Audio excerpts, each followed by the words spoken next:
We're recording and we're streaming. Okay, hello, part 3 of 1940s men's trousers from this reconstructing history pattern. And I have traced out my pattern. I've cut out the pattern pieces from the pattern blocks. So it is almost time to actually put them together and to sew something. This is calico, so this is going to be what they call a toile. Which is just a mock-up made for practice and getting the size right. Well, the first thing I have to do is I have to trace the marks from here, from the pattern. Let me switch to the other camera. Hopefully that makes it easier to see. These lines here are the dart, and this one here is the sewing line, so that is where the back of the that's kind of where the back of the the back of the crotch area goes together, and that is there just to kind of make sure there's a bit of extra fabric, so it's a bit more reinforced. It also means if you sort of change size, you can move this line a bit, and your trousers will still fit. They're quite a simple repair. So I need to transfer this sewing line on to both pieces. I need to make this dart on both pieces. I'm not going to do this line here because this is the back pocket piece, and I don't want back pockets in this. Also, it's just not worth doing on a mock-up to put bits in you don't need. Now, various people have various strategies for this. Other people will kind of score holes. If you're going to make yourself a permanent block, you might make it out of card and actually cut holes in here, and then you can just like sprinkle some tailor's chalk on or rub over the line. I'm using fairly thick tracing paper, but paper nonetheless. So what I'm going to do is just fold the paper at the places I need to make the lines. Now, last episode I was berated for not having a pin cushion, so there is my pin going in my wrist mounted pin cushion. So yeah, this works exactly as you'd expect. I'm folding over and giving a bit of space so that when I sort of trace along the edge,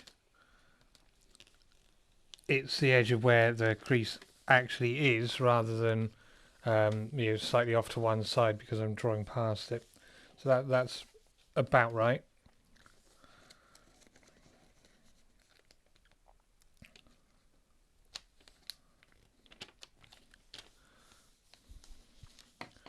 Then I'll just very quickly mark the edges of these notches on here. And I'll mark these notches on, which are just these ones here on this side are just for lining up. Hello, the only Mrs. Baker. Good to see you again. How are you doing? So there's a couple of notches just like above and below the knee, so you can line the thing up.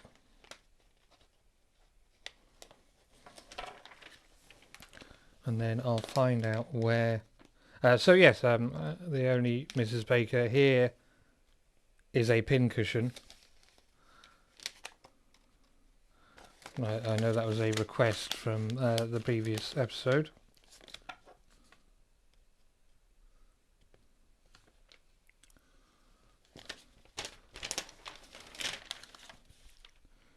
I can sort of get these by eye because there's only got to be close enough that I can line up roughly where the thing is, because I'll fold the fabric and use the pins to actually make the thing. You did notice the pin cushion. Yeah, it's a bit less unobtrusive than than my smartwatch. So that's all the markings on that piece. So I've got to do the ones on the other piece. I've got to do them on the other side, and I've got to do the fabric the other way around. the pattern the other way around. So this all comes off.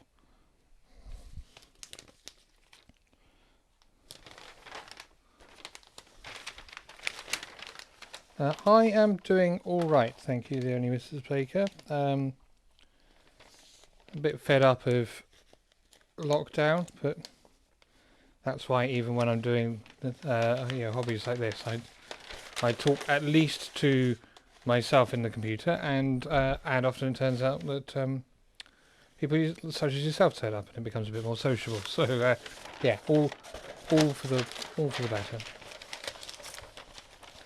I'll probably just do this well enough by lining up the top without pinning everything back down. We'll see. That looks about right. So there's those notches. There's the one below the knee.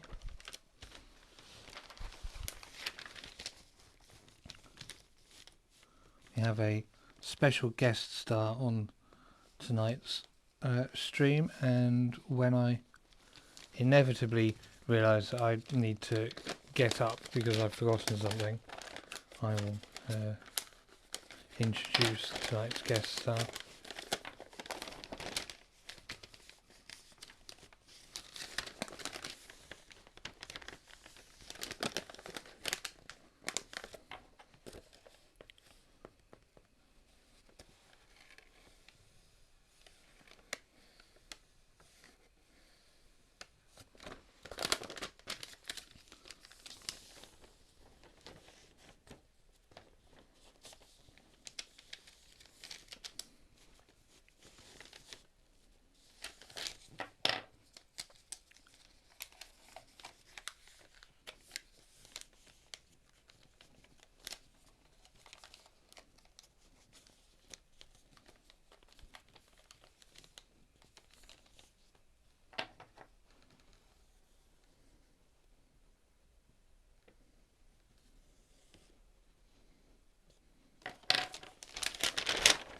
Right, so I probably don't need that piece again until I make the real garment.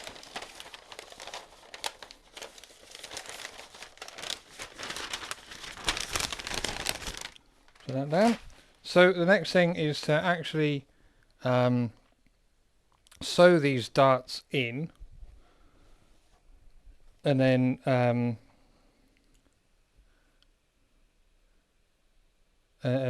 press them.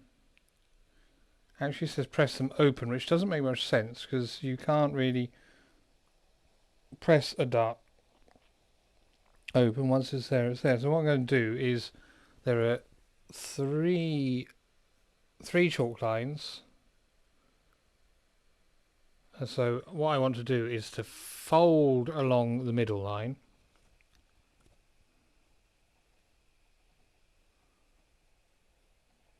And then sew down what should be the other two, because they should be symmetric. I'm going to pin that across there.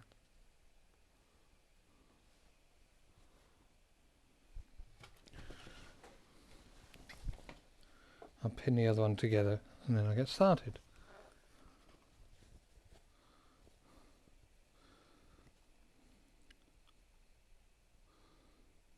So because I have chosen because I've done the chalk lines on one side of each of the pieces, there is a natural inside and outside, which means there's a natural left and right to these things. Like, I'm going to remember what that is. So I need to check whether there's a bobbin in. There is not. There'll probably be some in here. Now, because I am normally a tidy person, and having there should probably be some bobbins in here is not a tidy thing. And because this is a really, really busy little bag, this is the bag that came with the sewing machine that's got all the little, spare feet and tools and everything. It gets kind of full, so I'm going to put them away, and I got a bobbin storage box, which is like, you know, just it's just a box, but it does mean that I've got somewhere that these can live. I'm just going to use odd bits for this because it's top 12, but I'm going to do it with odd coloured, like non-matching thread. When the autofocus on the camera wakes up, you should start to see that. There we go. So I'm using a dark thread, which will really contrast with the fabric, but that means I can see what's going on and see like how things work on this mock-up of a pair of trousers. So that is really easy to install. I will find some appropriately weirdly coloured. Oh yeah, the thread I've got in here is actually pretty cheap and doesn't work well in the music in the machine. So I'm going to go and get some thread. Talk amongst yourselves for a second. Oh yeah, I did say if I got up I would introduce tonight's guest star. There is Leonidas, the King of the Spartans, who is joining us on tonight's stream.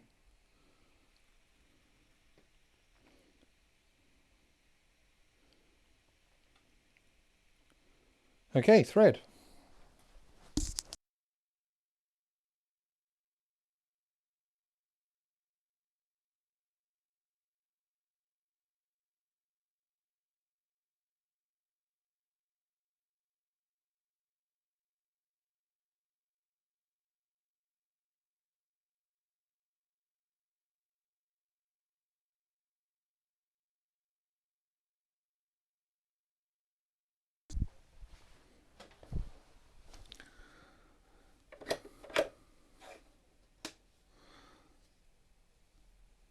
So this bit works pretty much the same on all machines. There's just a complicated path the thing has to go through.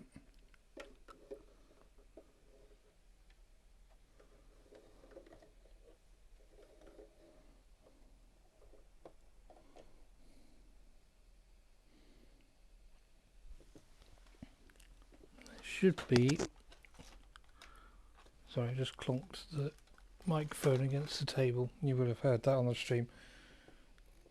I was looking for this pair of snips to make the end a bit tidier.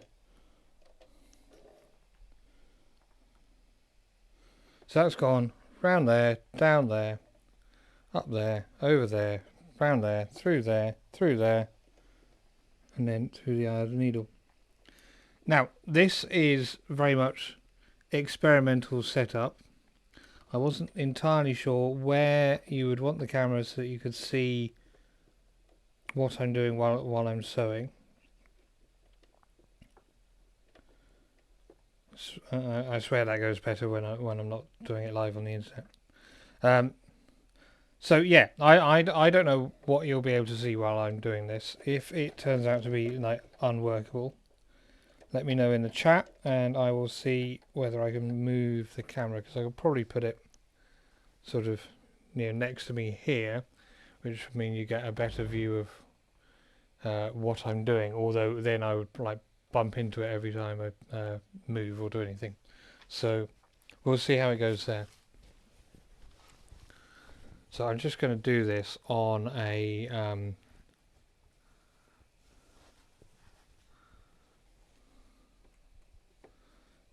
straight, fairly close straight stitch, and just sew from the end of the notch to the point where the triangle comes together.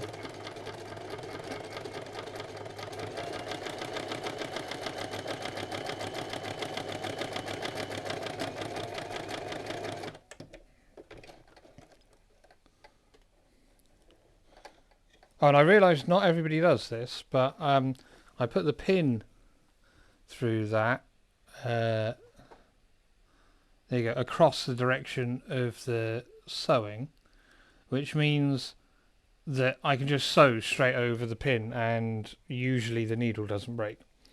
Not everybody does that.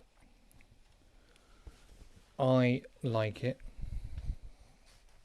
It saves having to sort of, you know, follow the machine fishing the needles out. I wouldn't do this on a hand cranked machine.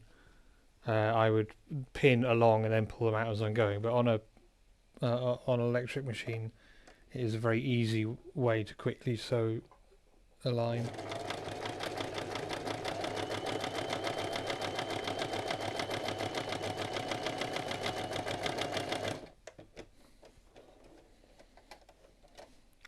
Right, two of those, they now need to be folded. It does say fold open. That's not going to work because it's closed now, because that's how a dart works.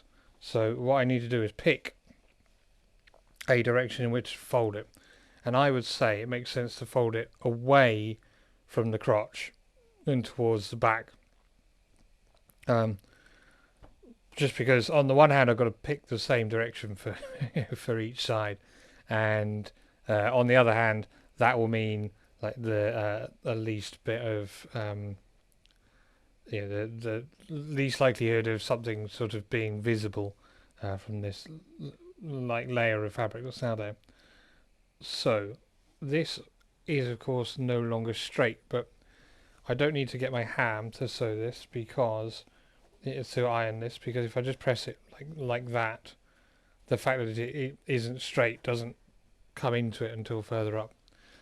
So now we need to switch the cameras again to the pressing table, which is over there.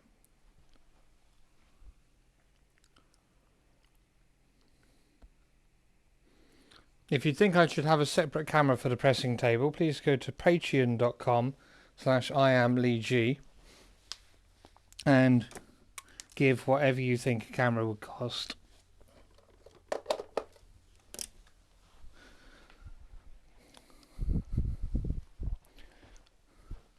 A little bit of chat and inside baseball while we're waiting for the iron to load. There's actually load. I've been in software for too long. While we're waiting for the iron to warm up. It's actually the first time I've ever used this iron. It is brand new and replaces one that I managed to destroy by ironing things that turned out to look like natural fabric and actually polyester.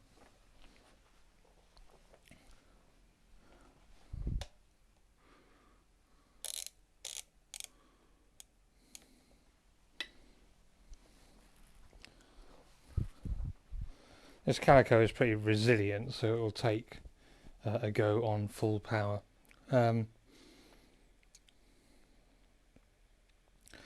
the next bit in the instructions is about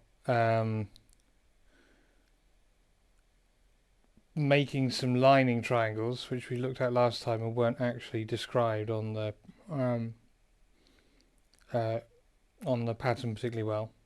And then overcasting all the raw edges. I don't worry about that for this toile because, like, I'm not going to wear it. It doesn't matter how quickly it unravels or not. On the real garment, I don't have an overlocker or a serger. I think technically an overlocker and a serger are different capabilities, but they're like British English and American English for the same machine now. But I would do a zigzag stitch on here, just round the edge.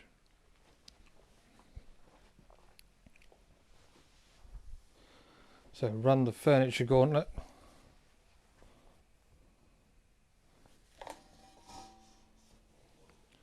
This is quite a heavy beast, this new iron.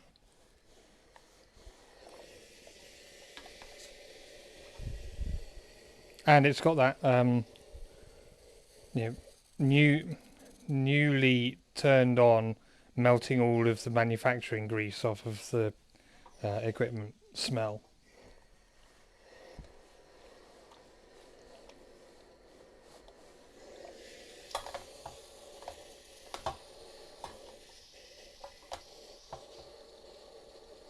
You're not going to stay still, I'm going to put you there. There you go. Right, well, new iron successful. I do fit through that gap.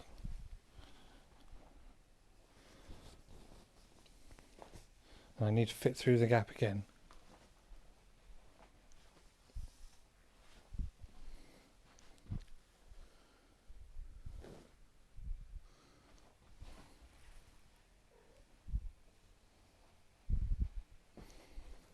Let's turn your background this way.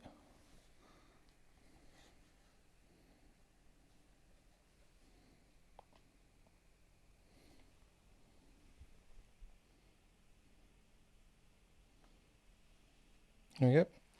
Because the next bit is I actually need to make the front pocket pieces, and you'll remember that wasn't on the pattern. So I've got my pockety fabric here, and it says cut two 14 by 14 inch squares. This fabric looks like it has got damp at some point. It looks a bit like the Turin shroud there. Try and find a cut end. I know I've used this before.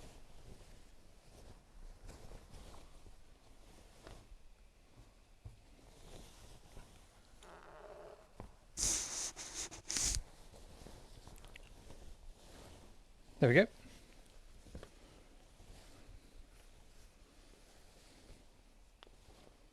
Probably work out what I used it for looking at the shape of the leftover bits, although that may not be too easy.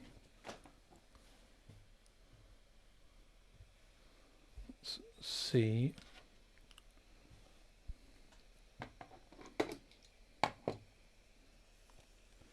Oh, it'll fit in that piece, that's good.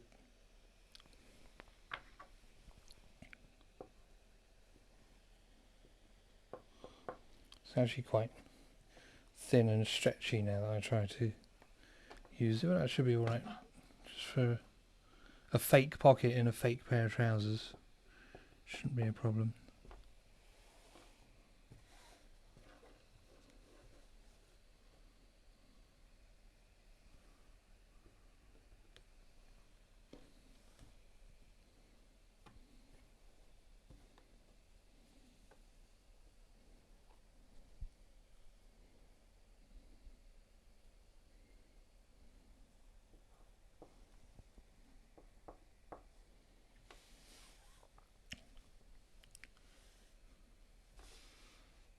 Okay, there isn't going to be space for both of those in this piece, so I will cut one out and then find space for the other one.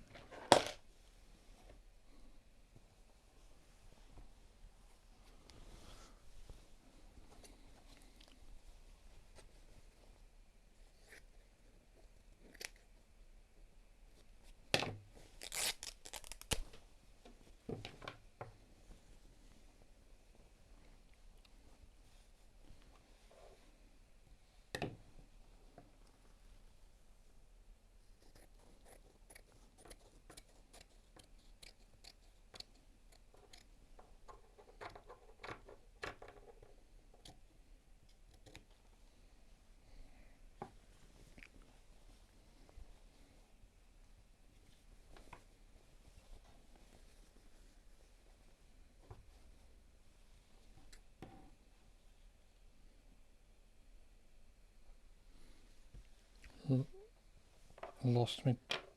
Oh yeah, it's that bit.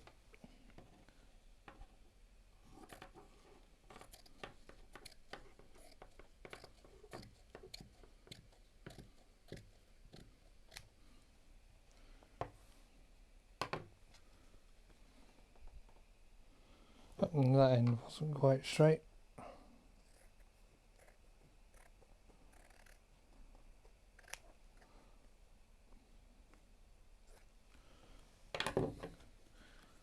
That is roughly square, you know, very, very rough and somewhat square.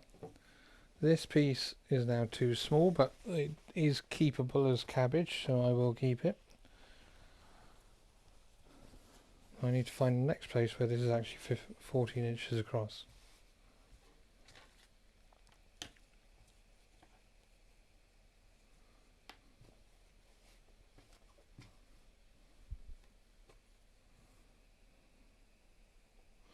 Oh, which it is. Good.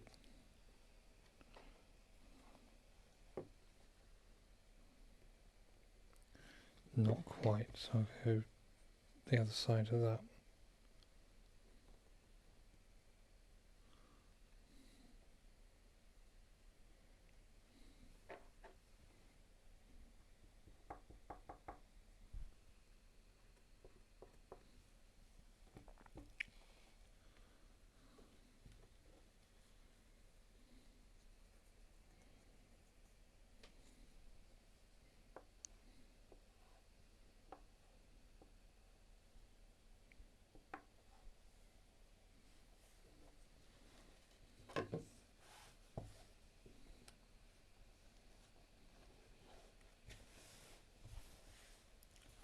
It's very slidey as well. It doesn't want to stay anywhere.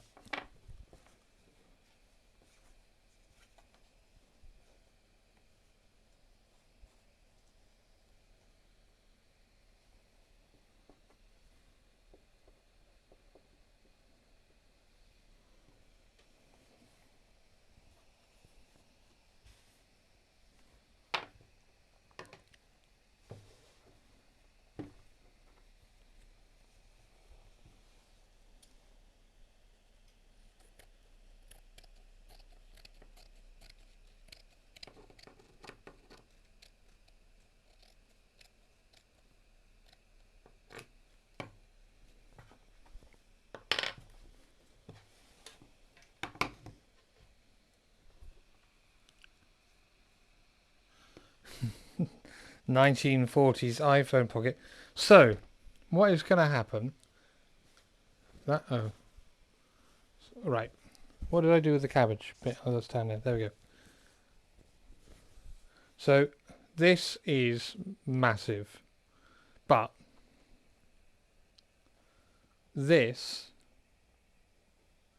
is still quite massive. So it's going to be bagged, and it's probably going to sort of be U-shaped as well. And it'll actually be that way up, because it will go down.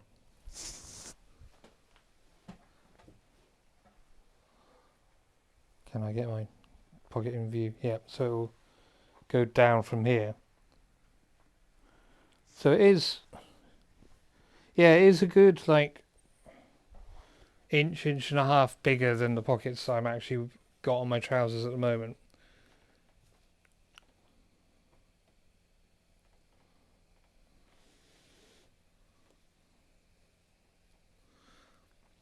But as the Victorian lady tailors always said, no self-respecting tailor. How has that ended up at 15 inches on that side? And 14 inches on that side.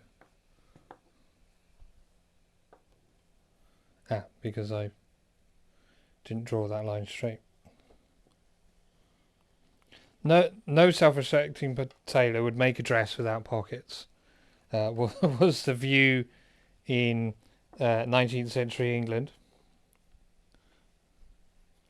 And so, the more and the bigger the pockets, the better. The 1940s iPhones would indeed have been quite big, but you need a big red iron box to stick that in.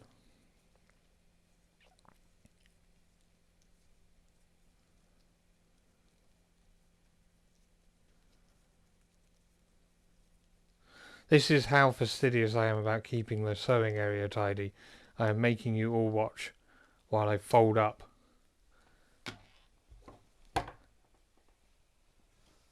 a tape measure, rather than just leaving it until after the stream.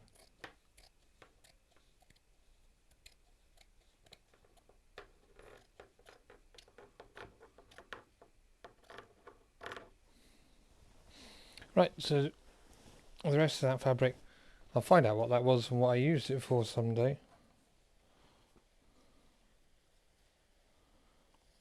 Or I'll find out that I bought it for someone else and they asked for it back.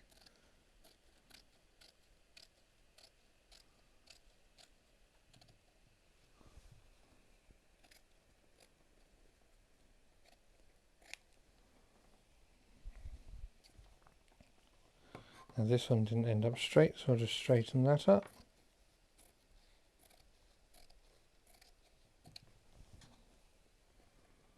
Easiest to do vertically because then you get the gravity assist from the massive rock underneath. There we go. Those are all heading for the bin, they're too small. Okay, to approximately square, approximate pockets, I will do an off-screen pressing of this because, like, frankly, we don't need to rotate the camera just to see a square become flat. There might be a comedy effect if I got the iron up too high. I'm going to turn it down.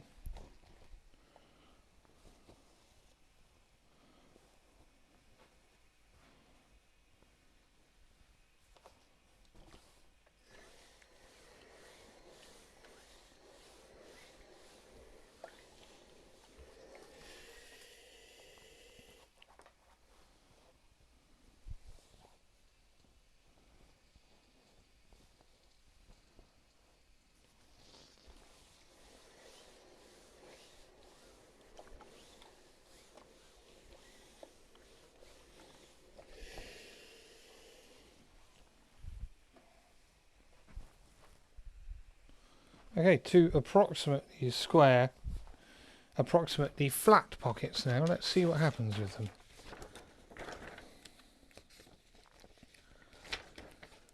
Shape the pocket pieces as shown in the figure outright. Yeah, thank you very much.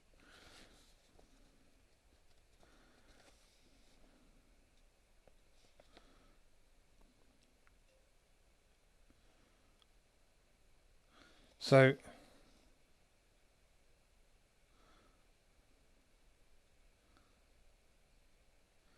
what this is showing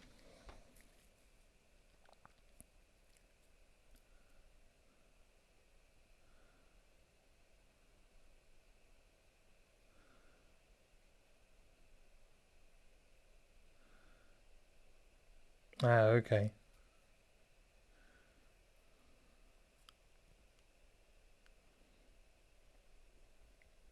Yeah, so what this is showing is that I make the thing approximately bag shaped, and then actually tack it, or baste it in American English, onto the front of the trousers, and then sew the facing on.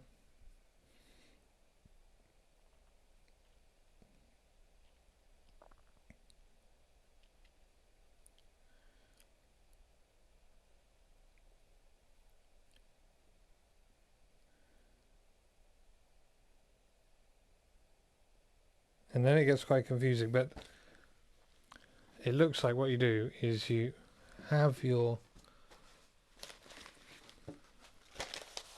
trouser front. So here, this is the fly, and this is the side of the leg. So you put this thing on like that, more or less,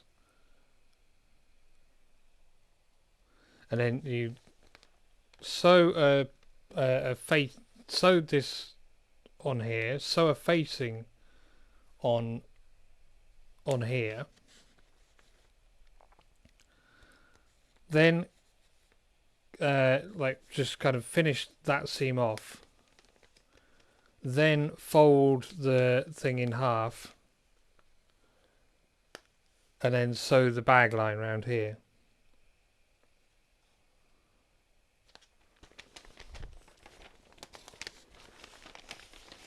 So the next thing I actually have to do is to transfer all the pattern lines, markings, onto the front, because that is I'm going to have to take the pattern piece off. Luckily, I think I don't need these sewing lines along the fly. They are basically, you know, I can measure how far in they are and just sew that far in. All I need are these notches.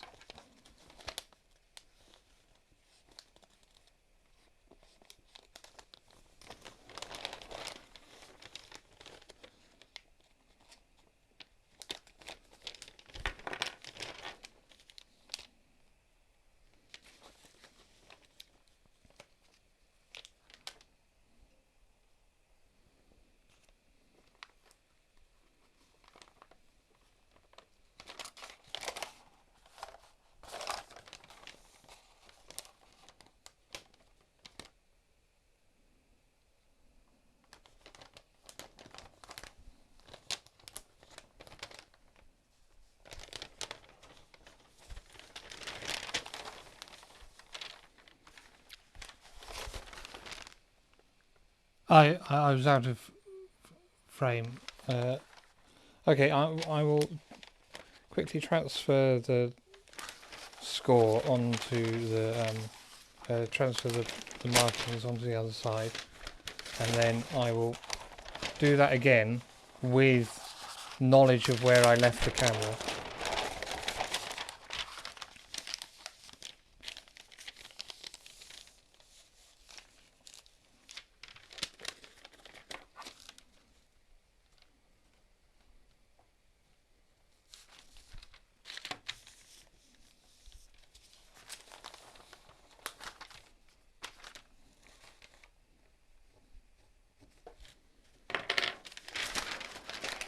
Right.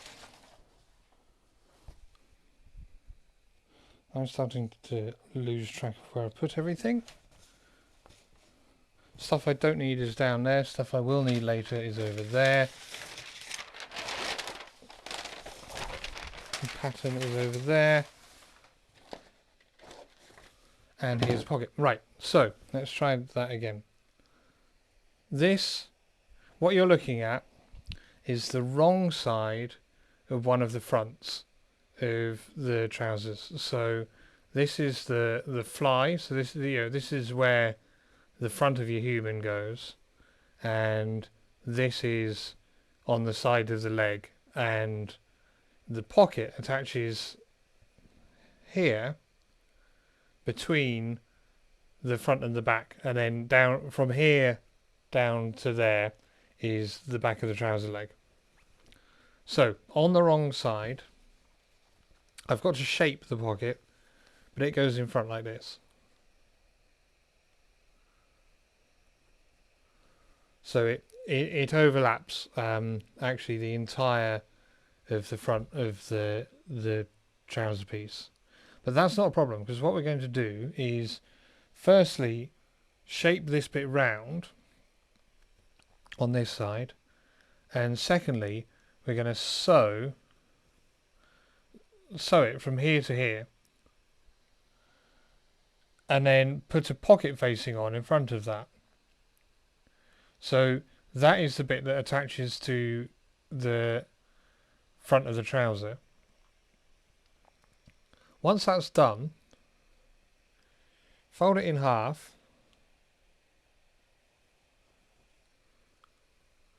then the bottom of it down here, which will be curved into a U shape, sew along there to make the bag, and keep this bit open where it's attached.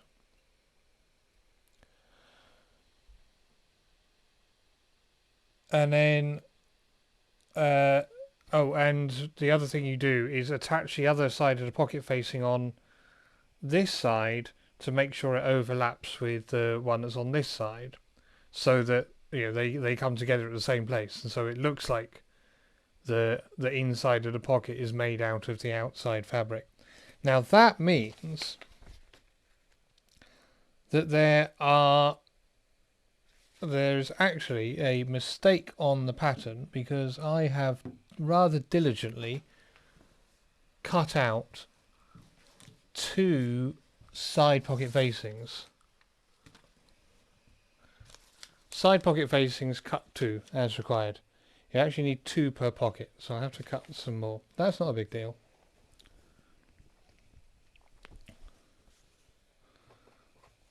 So the first thing to do is to make this approximately the same shape as theirs, and I'm just going to fold it in half and very haphazardly cut a U out of the bottom so that it looks square at the top, which doesn't look quite like the picture, but I get to cut this corner off during the making of the pocket. So I'm going to see whether doing it this way is problematic.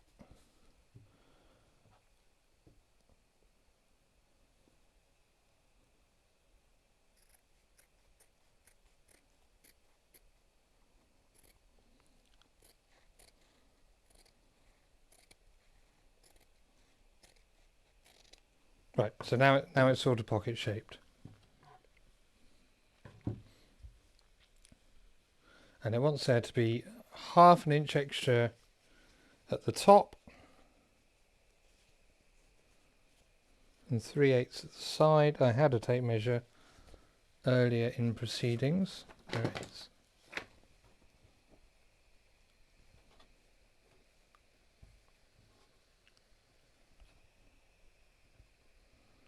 Now, where it should extend 3/8 at the side is anybody's guess, because this bit does that and that bit does that. I'm going to assume at the narrowest part, that is about right actually. And that's too far by a little bit. That'll probably do. So from the notch, I've got this piece the wrong way around. Remember what I was saying about sewing this on the inside of the trousers. You definitely want the pocket on the inside of the trousers.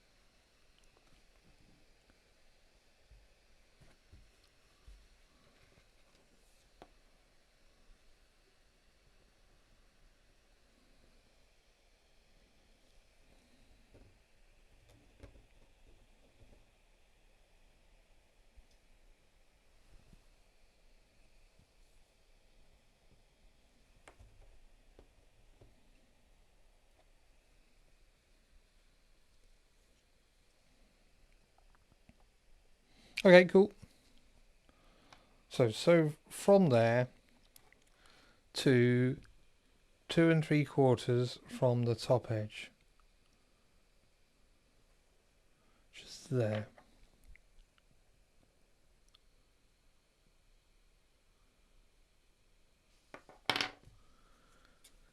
And this just needs to be a basting stitch, so I'll get a... Actually, what I might do is... I have two tactics for basting stitches. One is to just do a really long running stitch by hand, which is the obvious one. And the other is to turn the stitch length all the way up on this.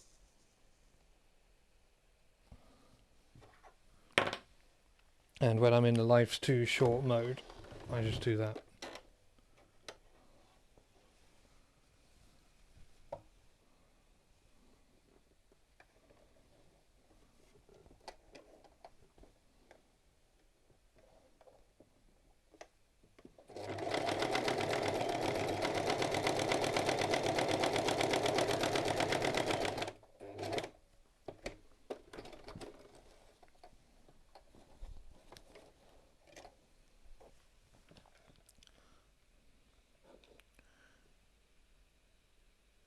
Okay, then take the side pocket facing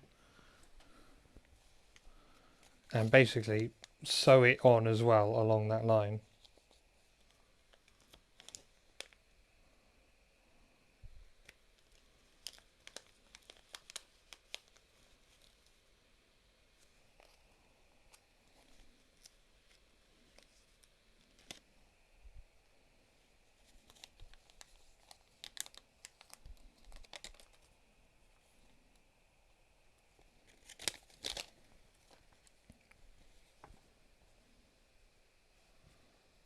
So this does need to sort of bend around the corner a bit.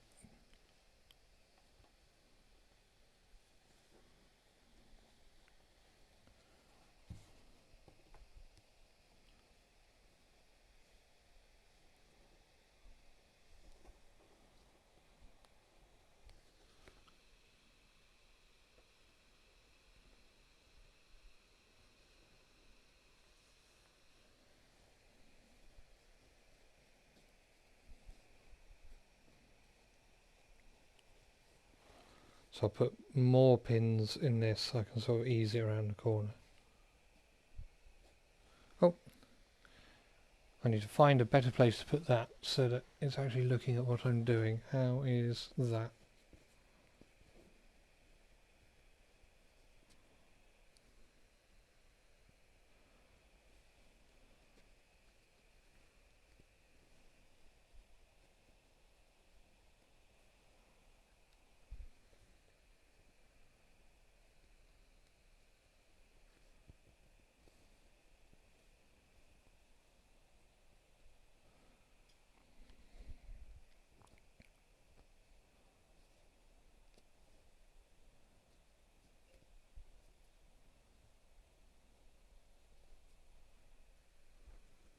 Still in? Oh, I need to move over here slightly.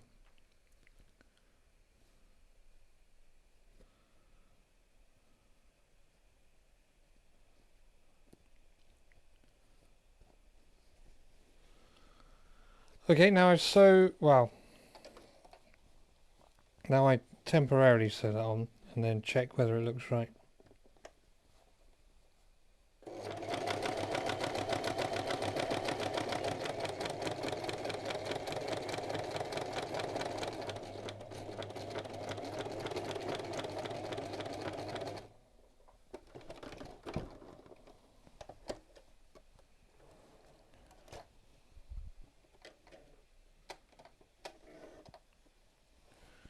Well, I would say that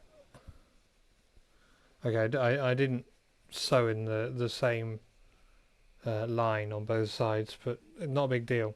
The point is that this looks like, you know, the pocket facing is on smoothly. So what it then requires is that I now sew over it with a proper stitch, which I'm going to do, and that tells me that when I actually make the garment, I'm going to do that stitch by hand, so that I can easily remove those stitches once I've sewn it. So I'm going to find a pencil.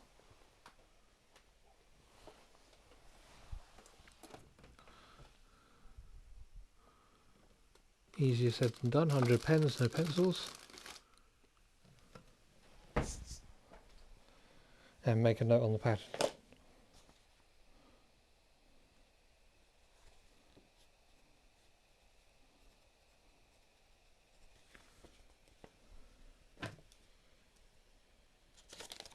And also I'm going to write cut 4 on the side pocket facing, because I now know that, excuse me, I now know that I need 4. Back down to 2.5.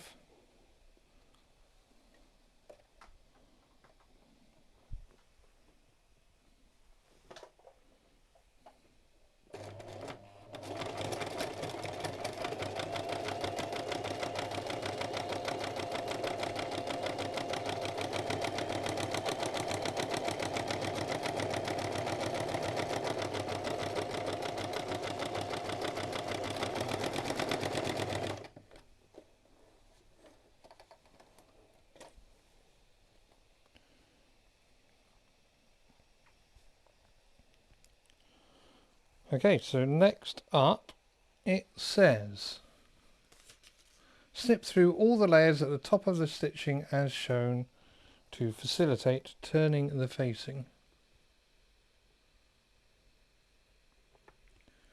Does that mean it should actually be on the right side of the trousers? Is the facing going to end up that way round?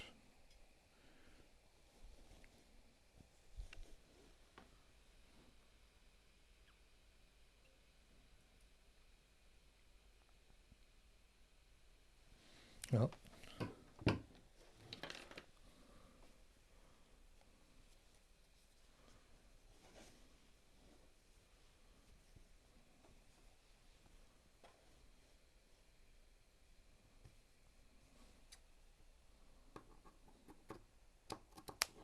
So that's gone through all the layers. Then this gets trimmed away.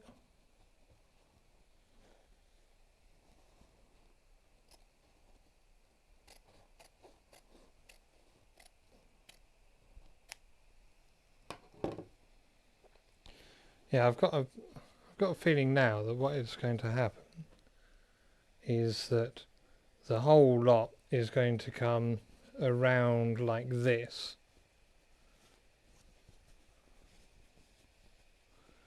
So you're now looking at the pocket side, and on the outside,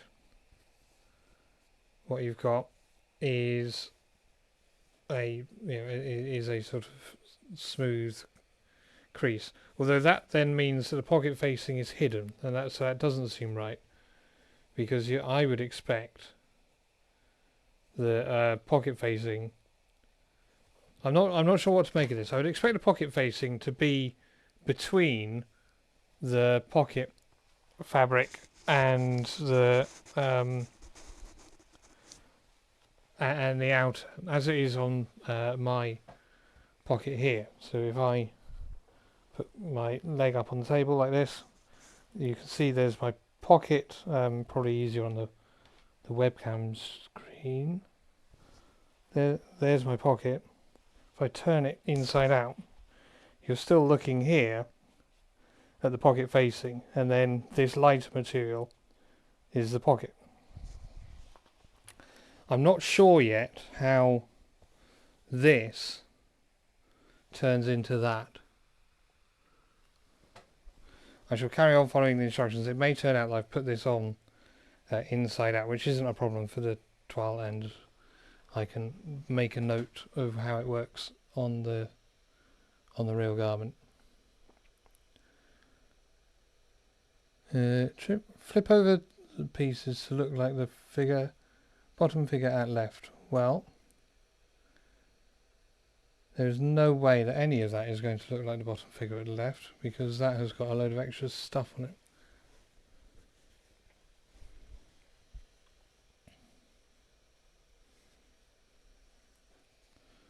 I think it just means that.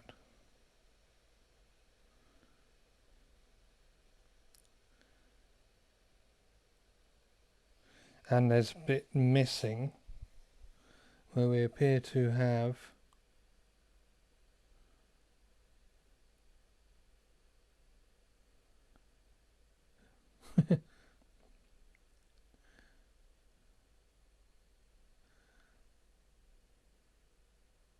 it looks like we've also cut in to the pocket facing there.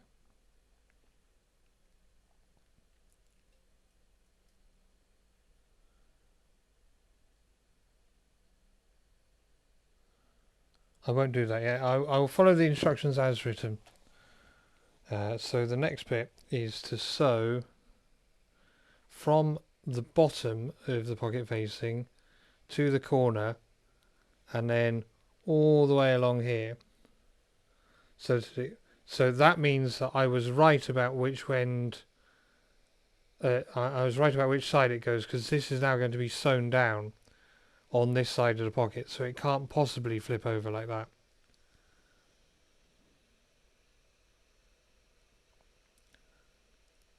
Unless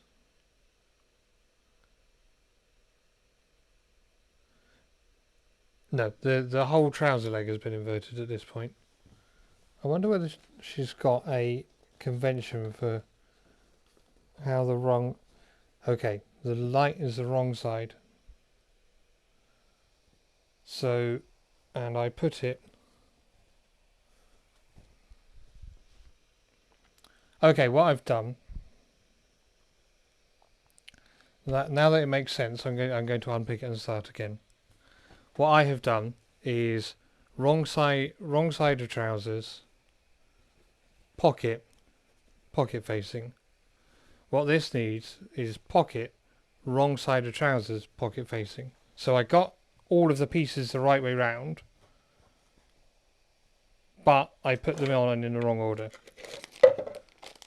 This is now the part of the stream which will get very familiar, which is the Graham makes one line of sewing and then gets a stitch ripper out and undoes the line of sewing. And it looks like I just ran out of thread on the bobbin as well. Luckily, this has been reused so many times that there's another colour underneath. I can just use that.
Right, well I hope this bit is the quality content you're after.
This is basically analogous to what happens on the streams I do Wednesday and Thursday evenings with SR Baker.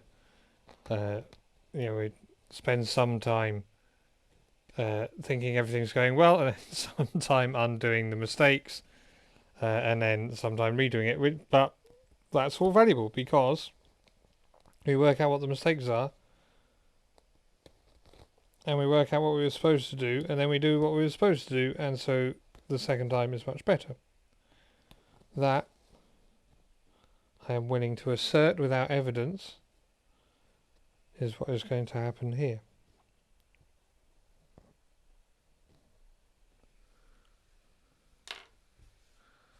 Right, so I am going to make a note.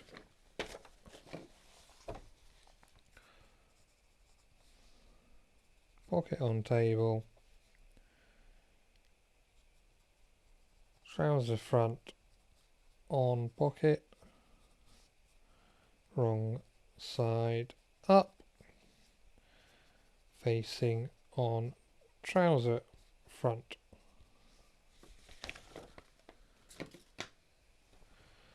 And now I'm going to attempt to achieve that, which is slightly more difficult because now I've got to line up the cuts because I've already made the cut there.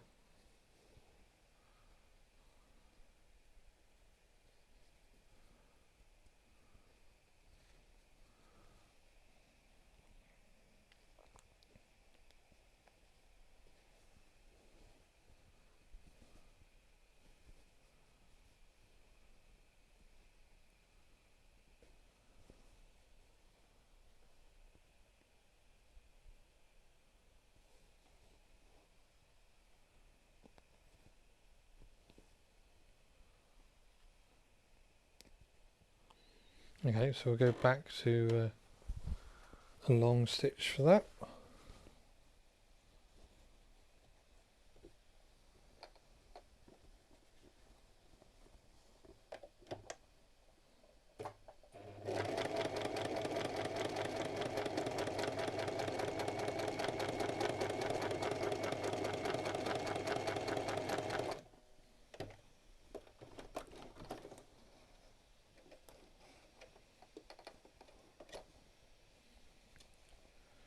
We'll add the facing back.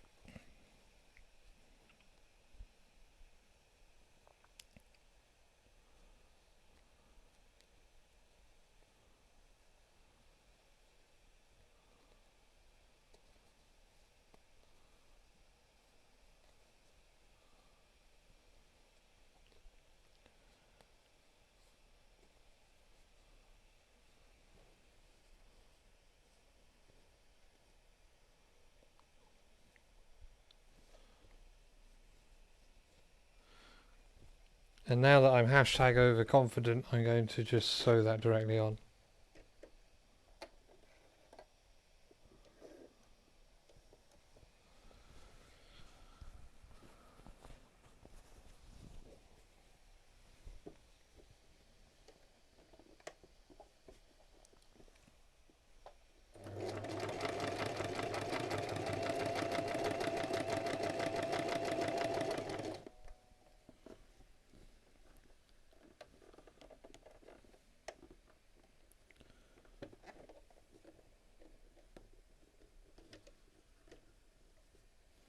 Some little bit of thread I got bunched up in the foot.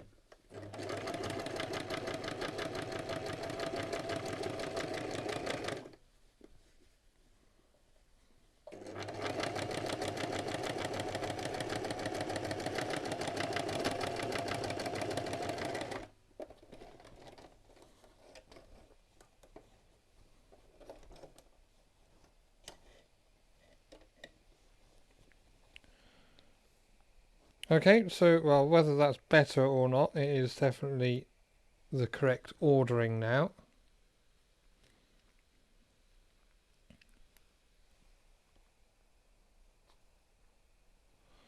And now it wants me to turn it over this way.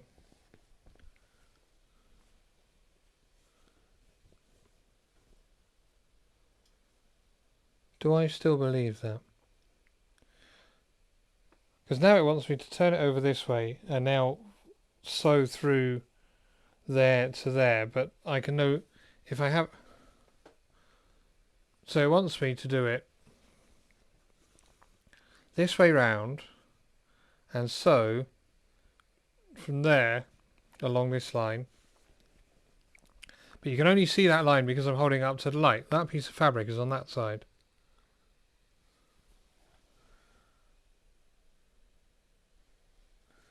But she's definitely turned the entire layer round. I'm going to sew it on this way up because that is how I can see it. And then I'm going to go back to following her instructions after I've done that.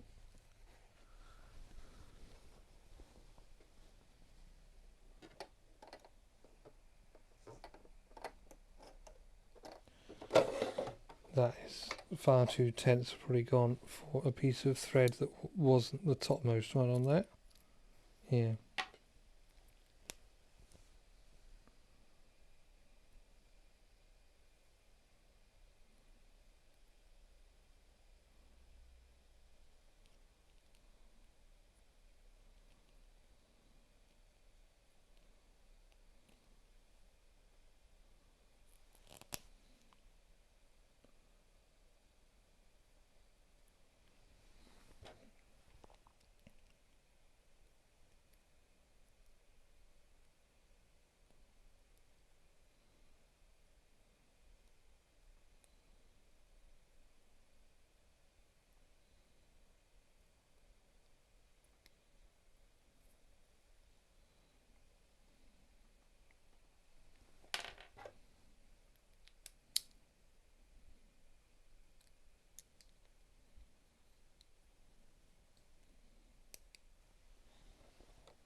Right, so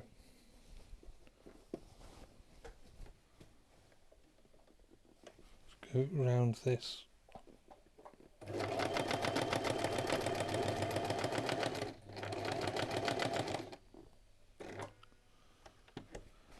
On the pattern, she's done it really close to the edge of the facing, which is another reason to try and do it while you can see the edge of the facing.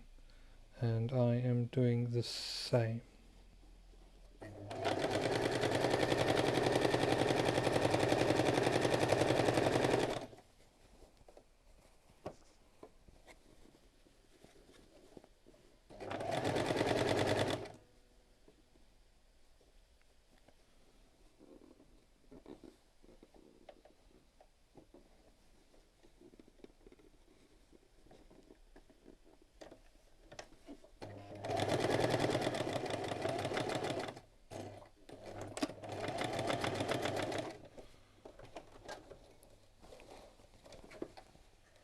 Okay, so something I noticed while I was doing that is that the facing is sort of bagged up a bit here.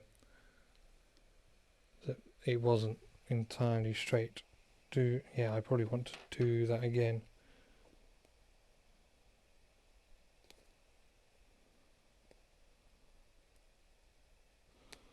Or at least do enough of it that it doesn't have a massive bag in the middle.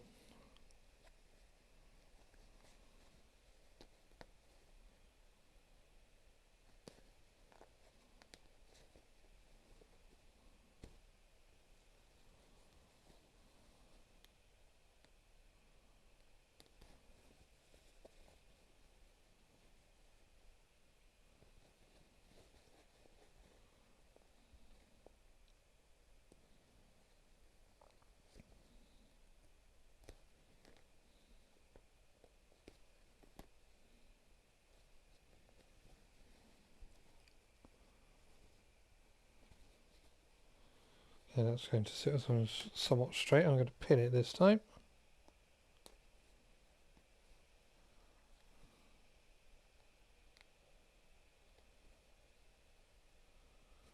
Just go over that bit again.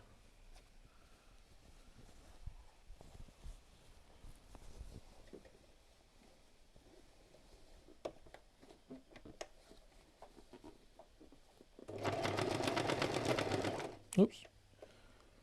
Thread came out of the needle.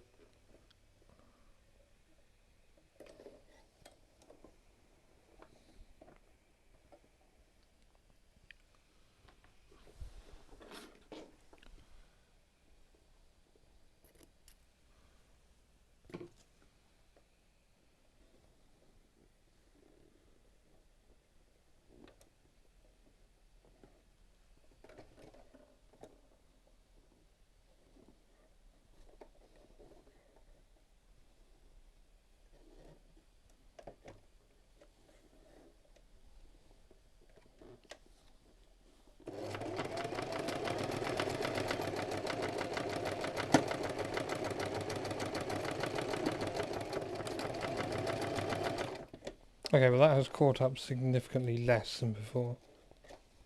So I am going to call that a success. I am going to call that a stream as well. We will see perhaps tomorrow actually how the rest of this goes.